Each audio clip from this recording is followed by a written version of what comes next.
Ferrari's new rear suspension has delivered the expected results on the track, but Vasseur is already looking ahead to Budapest. In fact, a dedicated setup for the Hungarian track will arrive, which should further improve Ferrari's performance. Today's video will discuss this in detail, and we'll also see the feedback after the Belgian race. We also need to talk about the Verstappen clause because there are updates on that, as well as Andrea Stella's comments about his drivers at McLaren. Before we start, please leave a support like. And now let's go into everything in detail. Ferrari leaves Spa-Francorchamps with an important podium for Leclerc and an aggressive comeback by Hamilton up to 7th place. Beyond the result, the real highlight of the weekend was the introduction of the new rear suspension on the SF25, a component that marks the end of technical development for the 2025 car. Yes, because Frédéric Vasseur clearly stated that the package works, but it still needs to be understood and optimized. A revised fund will not arrive in Baku, so this will officially be the last update of the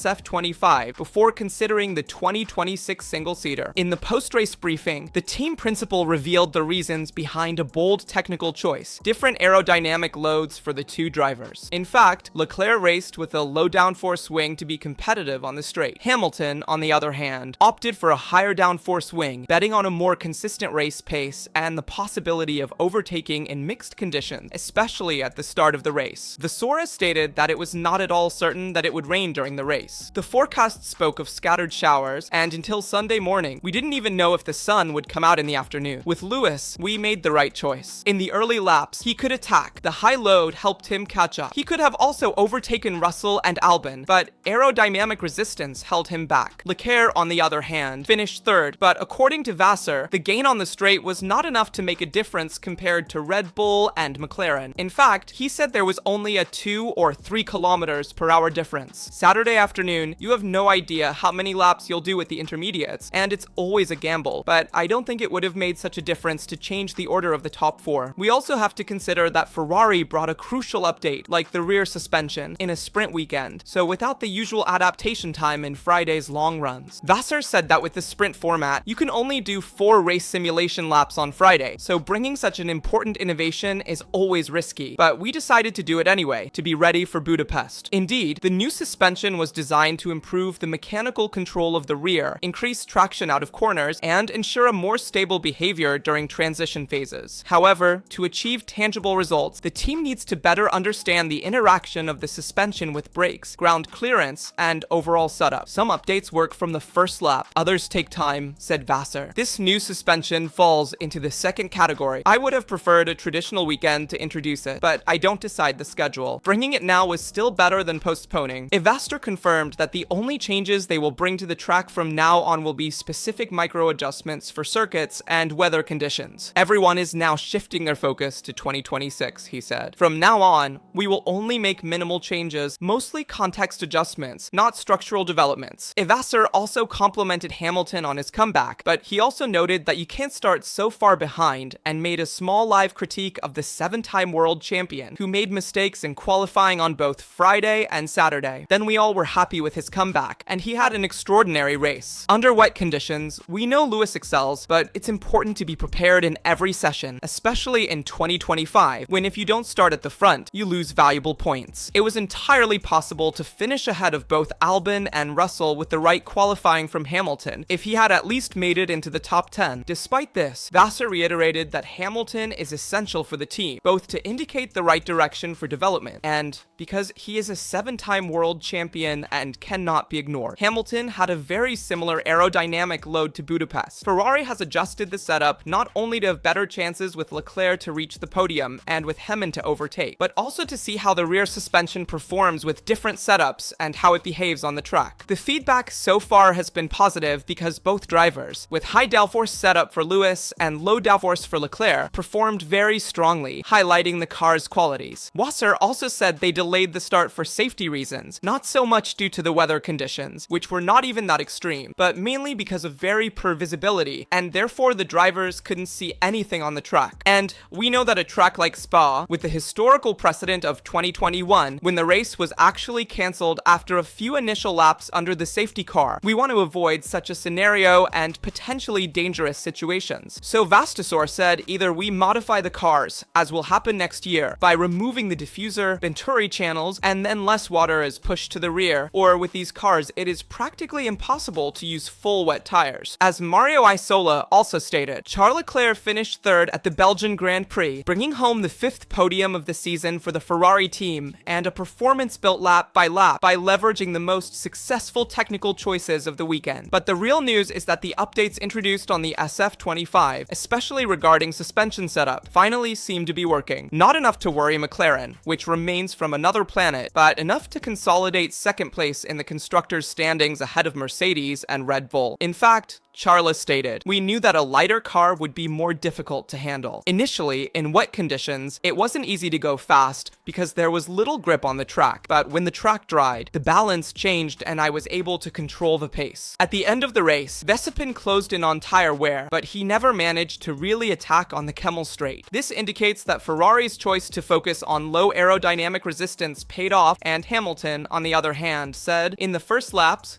I could push hard and gain positions, then the track dried out and I paid for the excess load." But the pit strategy was perfect, and the updates in Ferrari helped find a better balance. If Spa saw a step forward, I think Ferrari can do even better in Budapest. Even though McLaren is currently unbeatable, Norris and Piastri are running at a different pace. We also saw in the central sector of Spa differences ranging from 0.5 to 1 second per lap in a single sector. But on the other hand, we see that Red Bull is no longer infallible and Ferrari can compete against the 4-time world champion. In short, Ferrari has grown, but the real test will be in Hungary. On a winding and technical track, we will see if the updated SF25 can truly close the gap in the slow corners. Leclerc believes in it. Vasseur is a bit more cautious, but confident. Emital has shown that even in the most challenging moments, the determination is still there, and now we have to see how Ferrari performs this weekend. But what impressed me even more is that Red Bull's team acknowledged Ferrari. Now, let's see why. Many compliments have come to the Red Bull team. In fact, Simon Rennie, who works within Red Bull, stated during the post-race debrief that Hamilton, who finished 7th, stopped 1 lap earlier than everyone else to put on slick, dry tires and gained a significant advantage from this decision, a detail that shows how evident even the opponents found the timing of Ferrari's strategic choice. Of course, and we must be clear, a 7th place is not enough for Hamilton, the team, or us fans. But after 2 nightmare days, this result still needs to be highlighted. It was a sign of a technical and mental response from the entire team. After many criticisms of the strategy management, this time the pit wall worked. The early call came not only at the right moment, but also in a context that required courage. With the track still wet in some sections and temperatures dropping, the window for dry conditions was narrow, and misjudging the timing could have meant losing everything. Instead, Ferrari read the track's evolution perfectly, and Hamilton did the rest. Certainly, Hamilton put in an excellent drive reacting to the wet conditions. But this time, we must compliment the Ferrari team. They're often criticized for questionable strategic choices. We remember in the past, Alonso himself said, "Ferrari's strategies are strange." Verstappen has criticized Ferrari's decisions multiple times, so the criticisms mainly come from outside, but also from within their own fans. This time, the Ferrari pit wall executed a great strategy with Hamilton, and it must be acknowledged, just as Red Bull itself recognized Hamilton's excellent strategy. But we also need to consider Hamilton's very interesting statements. According to Hamilton, the development of the rear suspension arrived too late. The doubt cast is clear. Leclerc benefited first. Only one Ferrari fought from the front, that of Leclerc, which managed, thanks to the rear suspension, to keep more or less pace with the McLarens, obviously with the McLaren currently in a clear advantage. After making a disaster on Friday, and also on Saturday, Hamilton finished 7th with a very good comeback, which he highlighted. However, Lewis showed signs of frustration, doubt, and even suspicion. He stated,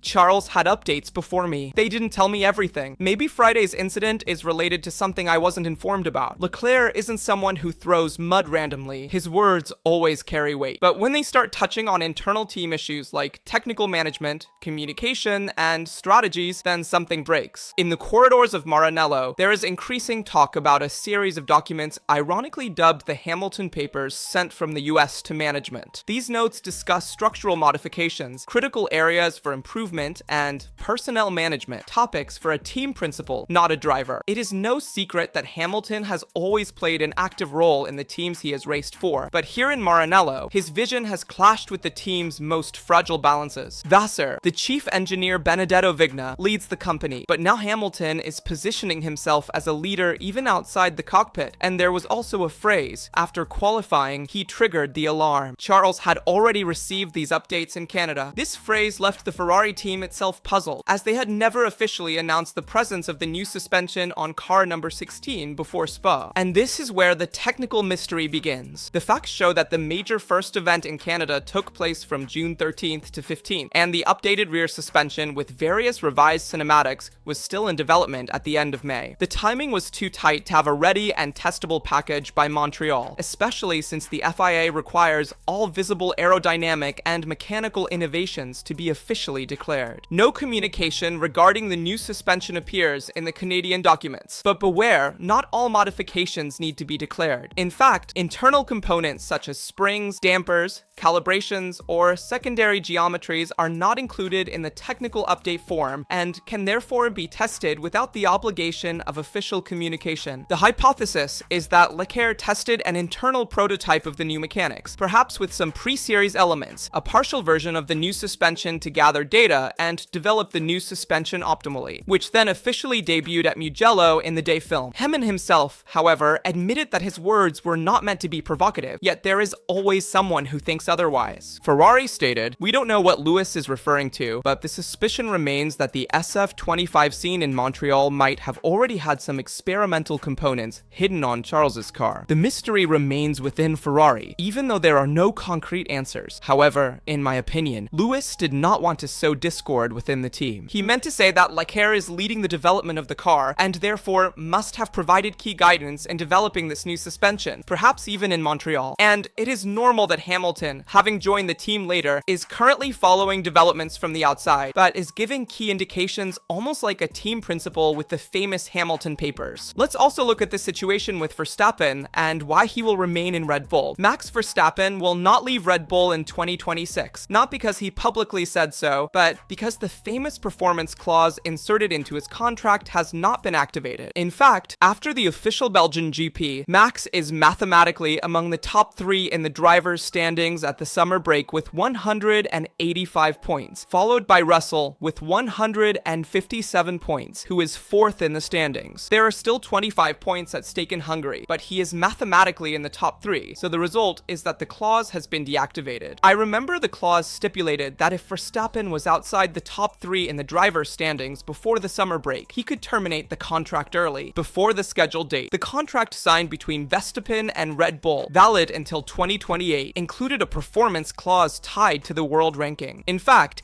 if at the summer break Verstappen is outside the top 3 in the world, he has the option to become free at the end of the season to seek another seat. In this case, the clause has been deactivated. As Verstappen said, the step forward by Red Bull has improved, but the balance is not yet as he would like. So yes, Verstappen remains with Red Bull in 2026, but it is no longer the perfect and dominant environment he had during the 2021 to 2023 triennium. And in 2026, everything will change with the new regulations, and this clause could become useful next year to decide on 2027. As Toto Wolff has said, the Russell-Antonelli lineup should remain at 90 to 95% until 2026, but after that, it's uncertain. Maybe he could join Verstappen or go to Mercedes in 2027, or move to Aston Martin with an ambitious project, a solid structure, and perhaps even McLaren in a few years. Never say never. But we also need to hear Andrea Stella's statements after the Belgium race, because he was outspoken about his drivers. In fact, McLaren still dominates once again after Spanko-Champ. The 2025 World Championship is increasingly an internal affair between Oscar and Lando, and Andrea Stella stated, "If I wanted to feel comfortable, I wouldn't be doing the right job. Comfort doesn't interest me. I want to bring McLaren to the best position possible to win, and that means letting our 2 drivers compete for the title." In short, a clear and courageous philosophy. In a time when teams often intervene assertively within internal hierarchies, McLaren is heading in the opposite direction, and the feeling is that McLaren does not want and perhaps cannot push too hard. The values between the two are too close, too balanced, and this means that, barring surprises, everything will be decided in the last race, in Abu Dhabi on December 7th. Perhaps a risk, but also an exciting gamble. Therefore, Piastra and Norris are free to fight, and Andrea Stella has dismissed dismissed any possible speculation. While the world of Formula 1 questions who between the two is hungrier, McLaren is already winning on an even deeper level, that of sporting credibility. Let me know in the comments your opinion on all the topics discussed in the video. As always, I remind you to leave a like, subscribe, and activate notifications so you don't miss any news related to Formula 1 and Ferrari. That's all for now. See you at the next one.